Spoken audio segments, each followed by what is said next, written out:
You ever have that feeling when someone knocks on your door and you just know nothing good is about to follow?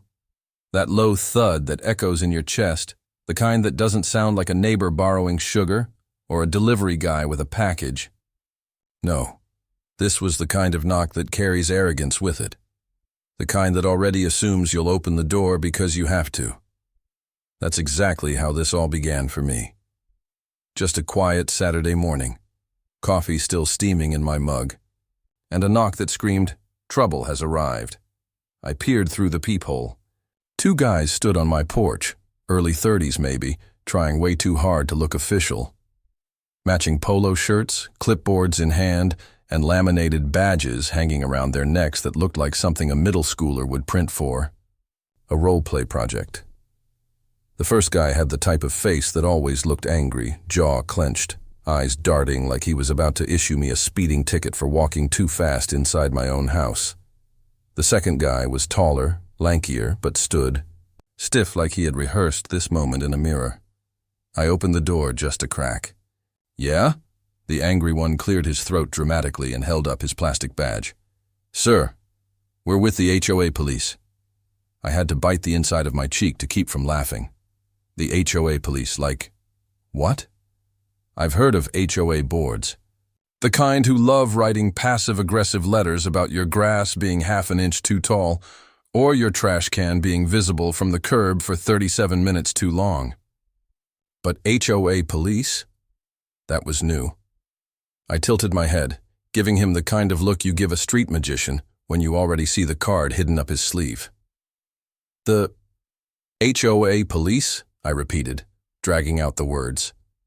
"That's correct," he said. Firmly, trying to sound authoritative. "We enforce community regulations and neighborhood laws. You've been in violation, and we're here to resolve the matter immediately." The tall one nodded like a background hype man. Now I could have shut the door right there. Could have told them to take their fake badges and shove them back into whatever printer they came from. But instead, curiosity got the better of me. Because let's be honest, how often do you get two random dudes pretending to be law enforcement over something as ridiculous as HOA rules? It was like watching a bad TV show live on my porch. So, I leaned against the doorframe casually and asked, "All right then, what's my violation?" The angry one glanced at his clipboard like he was scanning classified intel. "You parked your car in a non-designated area 3 nights in a row." I raised an eyebrow. My car was in my driveway, exactly where it belonged. "Uh-huh. And that's arrest-worthy?" "Yes," he said flatly. "We're going to need you to come with us now." I almost snorted coffee out of my nose. Come with them? To where? Fake HOA jail? Maybe a broom closet filled with confiscated lawn gnomes and unapproved mailboxes? Trying to play along, I crossed my arms. "You're saying you're going to arrest me for parking in my own driveway?" The tall guy finally spoke, his voice wobbly but trying to sound tough. "Rules are rules, sir. The community bylaws state that you have authority to take me into custody," I cut in, feigning shock. "Correct," the angry one snapped. "You can cooperate peacefully, or we'll have to escalate." The word escalate hung in the air, dripping with all the seriousness of a middle school principal threatening detention. At this point, I was seconds away from laughing in their faces. But then, a thought flickered in my mind. A dangerous little spark of mischief. These two had no idea who they were dealing with. They thought I was just some random homeowner they could intimidate. But I wasn't just anyone. I'm an FBI agent.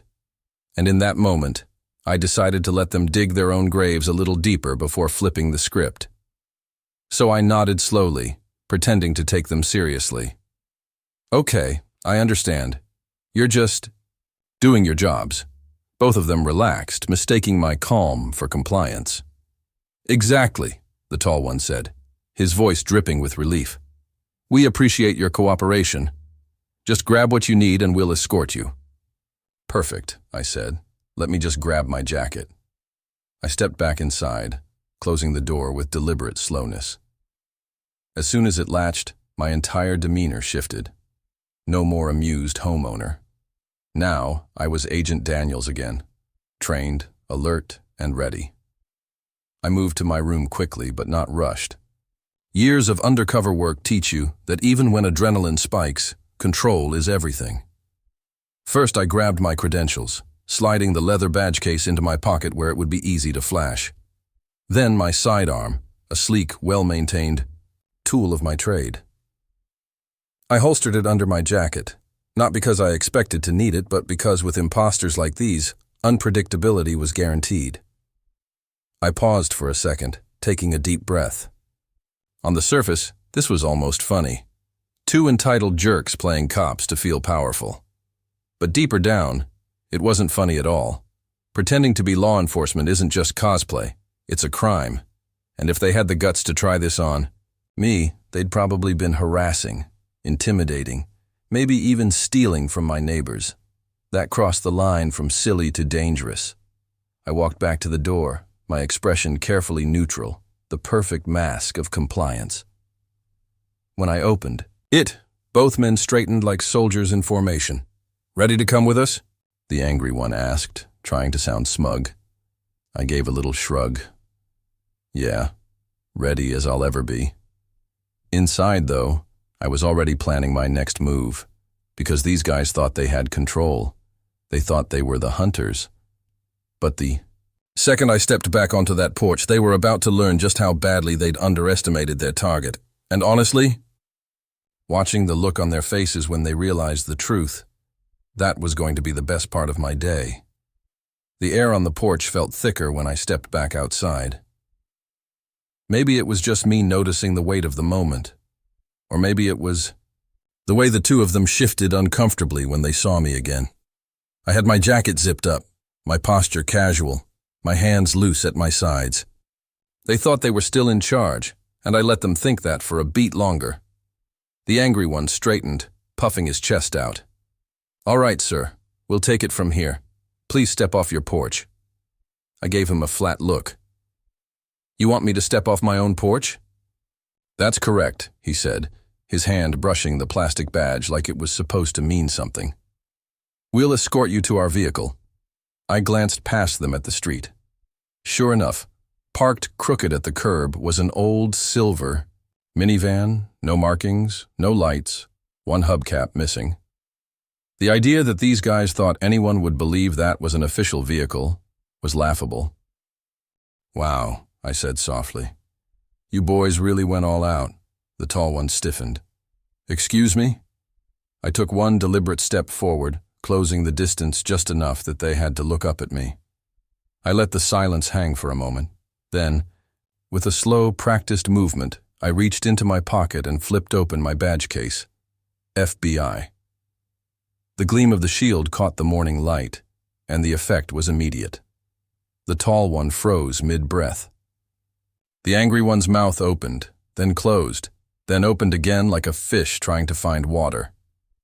I kept my voice low, calm, steady, the kind of tone that doesn't leave any room for argument. "Gentlemen, I need you both to sit down right there." I pointed to the porch steps. "Now." They didn't move. The tall one swallowed hard. We're just volunteers," he stammered. "Volunteers," I repeated. My eyebrows lifted slightly, but my tone didn't waver. "Volunteers with handcuffs. Volunteers with a fake arrest warrant. Volunteers impersonating law enforcement." I let that hang there, because every word tightened the noose they'd tied around their own necks. The angry one tried to muster bravado, but his voice cracked under the pressure. We weren't serious. It was a misunderstanding." "Sit down," I said again, sharper this time. They obeyed. The two of them lowered themselves onto my steps, suddenly very small men compared to the image they had been trying to project. Their shoulders slumped, their clipboards resting uselessly on their laps. I stood over them, arms crossed, watching them squirm. "Do you have any idea what kind of trouble you're in right now?" Neither answered. They exchanged quick, panicked glances, like kids caught red-handed but still hoping for a way out. "Let me spell it out for you," I continued, my voice measured, each word a nail in their coffin. Impersonating a law enforcement officer is a federal offense. That's prison time. Real prison. Not the kind you pretend to run in your little HOA fantasy world. On top of that, you've attempted to unlawfully detain me at my own house. That's kidnapping, gentlemen. You starting to grasp the situation yet? The tall one stuttered. You didn't mean. I cut him off sharply. What did you mean then? To scare me? To shake me down? To make me pay some kind of fine so you could split the cash? The angry one dropped his eyes. His hands clenched into fists, then unclenched. He didn't speak, but his silence told me everything I needed to know. This wasn't their first attempt. I leaned down slightly, close enough that they could see the steel in my eyes.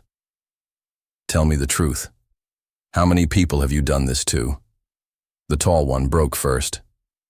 Just a few, he blurted, his voice trembling. Couple of houses. Nobody important. Nobody important, I repeated softly. You targeted people you thought couldn't fight back. Elderly, single moms, new homeowners who wouldn't know better. His silence was confirmation enough. For a moment, I let the weight of it sink in. For them, not for me. I'd dealt with far worse in my career, but watching them squirm under the realization that their little game was about to collapse, that was satisfying in a way I couldn't quite put into words. I pulled out my phone, dialing a number I'd memorized long ago. When dispatch answered, I kept my tone crisp.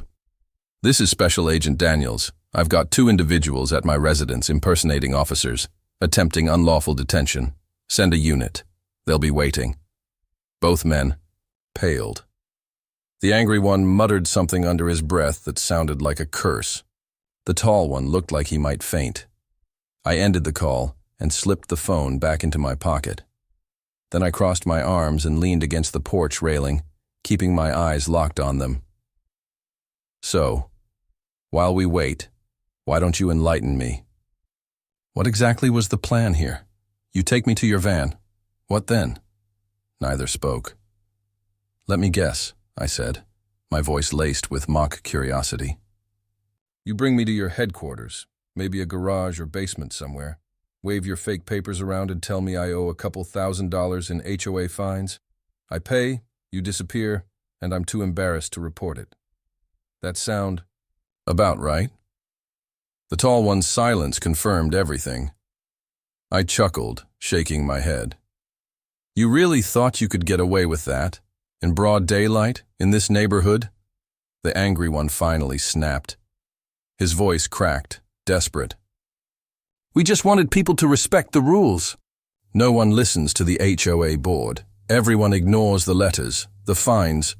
So you invented the HOA police? I asked incredulously. You dressed yourselves up like wannabe mall cops, and you thought what? People would line up and obey? Out of fear? His jaw tightened. It was working. Until now, I said flatly. The silence that followed was heavy, broken only by the distant sound of a car engine somewhere down the street. I didn't break eye contact with them. I'd stared down cartel enforcers, corrupt officials, and violent offenders. 2 suburban conmen weren't going to make me blink. Minutes ticked by, each one an eternity for them. I could see the sweat beading on their foreheads, the way their knees bounced nervously, the way their eyes flicked toward the street every time they thought they heard sirens. They knew it was over, and that slow realization was almost painful for them to endure. Finally, in a low voice, the tall one whispered, Please, we can just leave. Forget this ever happened. I let the words hang for a beat before I responded. No, I said simply. You don't get to walk away from this. You scared people. You took advantage of them. You made them feel powerless in their own homes. And you thought nobody would hold you accountable. Well, today's the day you learn different. The sound of approaching sirens finally cut through the tension, sharp and unmistakable. Their shoulders slumped in unison, like marionettes with strings suddenly cut. I stood straighter, adjusting my jacket, my badge glinting once more in the morning light. "Showtime, boys." The sirens grew louder, closer, echoing down the quiet. Suburban street. Curtains twitched in the nearby houses as neighbors peeked out, drawn by the sound. By the time the first squad car pulled up, red and blue lights flashing against the morning sunlight, both of my porch guests looked like they were sitting on death row, waiting for the guards to unlock the door. The cruiser stopped at the curb. Two officers stepped out, hands resting lightly on their holsters as they approached. Professional, alert, but relaxed enough that I could tell they trusted me to have the situation under control. They knew my name, my record. This wasn't the first time they'd rolled out on my call. "Agent Daniels," the lead officer greeted, eyes flicking briefly to the two men hunched on my steps.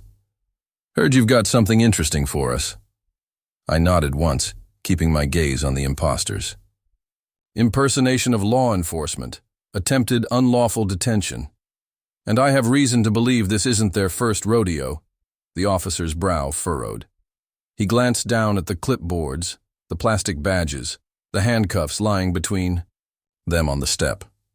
His lips pressed into a thin line. "You two want to explain yourselves?" The taller one opened his mouth, but whatever excuse he was trying to conjure withered under the weight of the officer's stare. The angry one, though, tried one last desperate act of bravado. He stood, pointing at me, his voice cracking but loud. "He's lying. He's not even FBI. He made that up to scare us." I didn't flinch, didn't even bother replying. Instead, I calmly reached into my pocket, retrieved my credentials again, and handed them directly to the officer. He studied them, nodded once, and returned them to me without a word. That silent confirmation hit the two fakes harder than anything I could have said. The tall one buried his face in his hands. The angry one's bravado crumbled, his arms dropping limply to his sides. The fight drained out of him all at once. "Stand up," the officer ordered. When they hesitated, his partner stepped forward, snapping the cuffs from his belt with a metallic click that carried across the street. That sound alone was enough. The imposters rose slowly, shoulders slumped, all pretense gone. The officers moved with practiced efficiency, hands behind their backs, cuffs secured, rights read. The whole ritual played out right there on my porch, neighbors whispering behind, their curtains like kids watching a show they weren't supposed to see. As the imposters were led toward the cruiser, the tall one kept mumbling, "We didn't know. We didn't know." Over and over like a broken record. I almost felt sorry for him. Almost. But then I remembered the fear in his voice when he tried to coerce me, and the anger came back like a steady flame.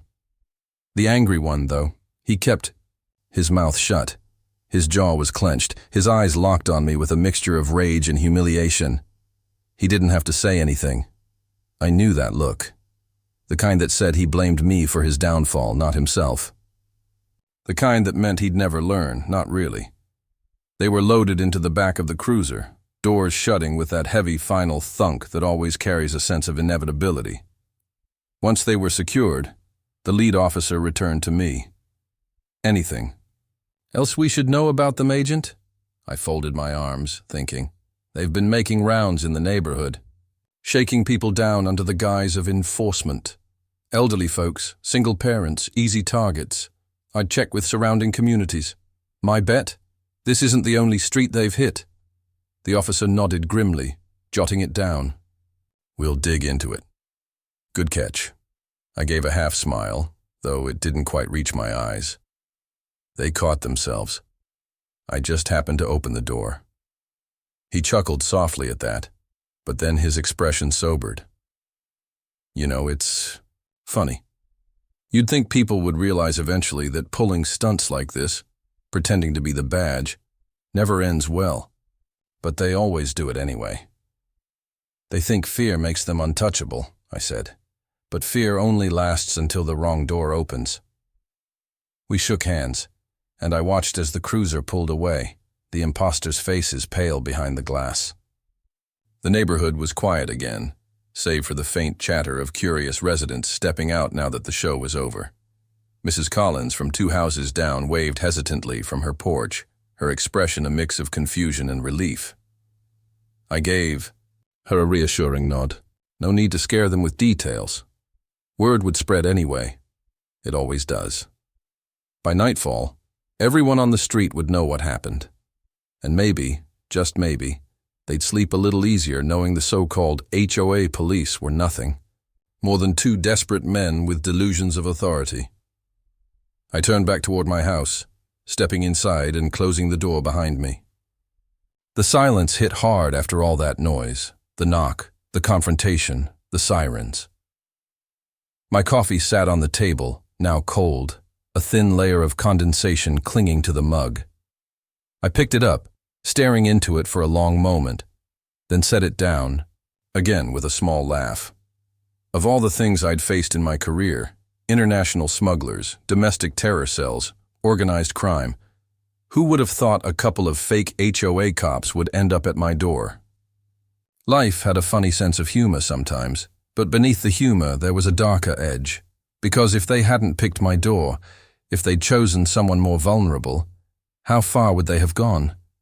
Would they have scared some old man into handing over his savings? Threatened a single mom into giving them cash under the pretense of fines? The thought twisted my stomach. I made a mental note to follow up with the local PD later. Maybe even poke around myself off the record. These kinds of scams rarely end with just 2 guys. There are always more, copycats, ringleaders, opportunists waiting in the wings. If you cut off one head, another always grows back. But that was for later. For now, I allowed myself a rare moment of satisfaction. Not because I'd caught them, that was just part of the job, but because of the look on their faces when I'd flipped my badge. That split second when the entire illusion they'd built came crashing down. They thought they were the hunters, and suddenly they realized they'd been prey all along. I sat back down at my table, reclaiming the quiet morning that had been stolen from me. Outside, life resumed. Cars passing, birds singing, kids laughing somewhere down the street. The neighborhood would move on. So would I. But I knew one thing for certain. Those 2 men would never forget the lesson they learned today. And if they did, well, they'd discover the hard way that some doors just aren't worth knocking on. Because sometimes the person answering isn't just a homeowner. Sometimes the badge on the other side of that door is real. And the justice that follows, unlike their cheap plastic fantasies, doesn't fade when the morning light hits it. That's the thing about entitlement, about arrogance dressed up as authority. It blinds people. It convinces them they're untouchable, unstoppable, destined to control others. But all it takes is one wrong move, one miscalculation, one knock on the wrong door, and suddenly the game is over. And for these 2, it ended right where it started. On my porch, with their plastic badges, their cheap clipboards, and their ridiculous dream of power crumbling to dust. I poured myself a fresh cup of coffee, finally taking that first sip I'd been denied earlier. Warm, smooth, steadying. As I leaned back in my chair, I allowed myself the smallest smirk. They didn't know. They couldn't have known. But that's what made it perfect. Because you never really do know who's behind the door you're trying to bully. And in this neighborhood, they learned the hard way. It was an FBI agent. The end.